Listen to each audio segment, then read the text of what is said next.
प्रियंका जी मेरा नाम, एक मिनट, इन्होंने शुरू कर लिया था। प्रियंका जी मेरा नाम पूनम है और मैं अमर उजाला से हूँ। प्रियंका जी मेरा सवाल ये है कि परिसीमन 2026 तक फ्रीज था, अब वो परिसीमन खुला है। आपने कल कहा कि महिला संशोधन विधेयक इसलिए नहीं लाया गया कि परिसीमन मनमाना था।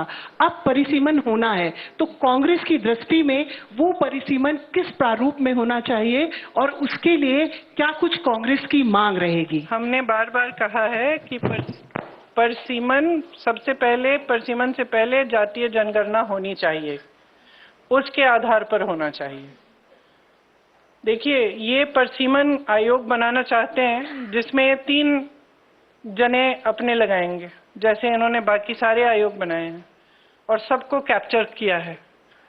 तो हम भरोसा कैसे करें? आपने देखा परिसीमन में इन्होंने असम में क्या किया है और JNK में क्या किया है। विपक्षी दलों के नेताओं की सीटों का विभाजन, अपनी मनमानी से काटपीट। JNK में कुछ सीट ऐसी है जहां एक जगह एक हिस्सा इधर है, एक हिस्सा उधर है, सिर्फ अपनी सत्ता बनाए रखने के लिए। कौन भरोसा कर सकता है? जनता भरोसा नहीं कर रही है। आप कह रहे हैं कि हम भरोसा करें उनकी।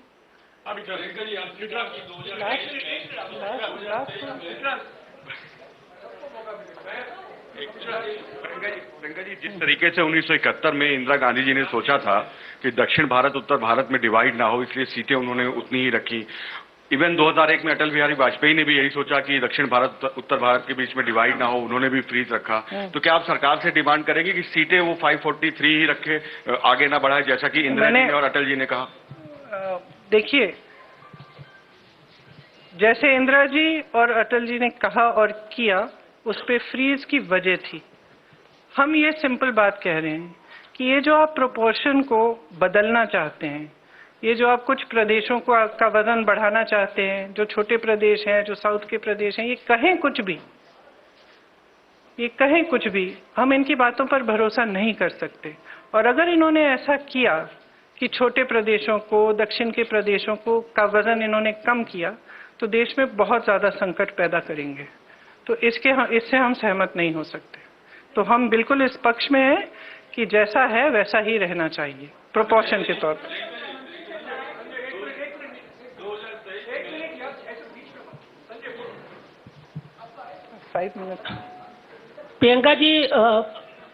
प्रियंका जी आपने कहा और विपक्ष लगातार कहता रहा है कि लोकतंत्र जो है वो खतरे में है। आपको नहीं लगता? मैं आपसे सवाल कर रहा हूं कि 2 साल पहले विपक्ष की एकता दिखी थी संसद में और 2 साल के बाद वो लगातार डवाडोल दिखी, इस बार फिर दिखी है। तो क्या आपको नहीं लगता है कि विपक्ष को भी अपनी एक जिम्मेदारी निभानी होगी कि ये जो डवाडोल रहती है उनकी स्थिति, एक मंच पे आते हैं एक वक्त में और फिर वो अपने अपने अंतर विरोधों में जो है वो फंस जाते हैं। तो क्या ये अंतर विरोध से उभरने का ये डिफाइनिंग मोमेंट माना जाए? सबसे पहले तो मुझे लगता है कि इसको ऐसा माना जाना चाहिए।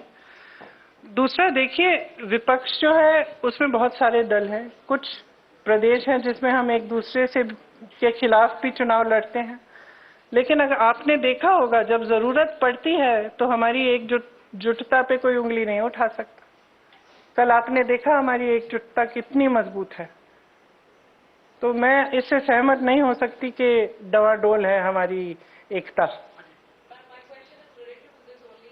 Answered, but related to this only, that do you think for the elections in states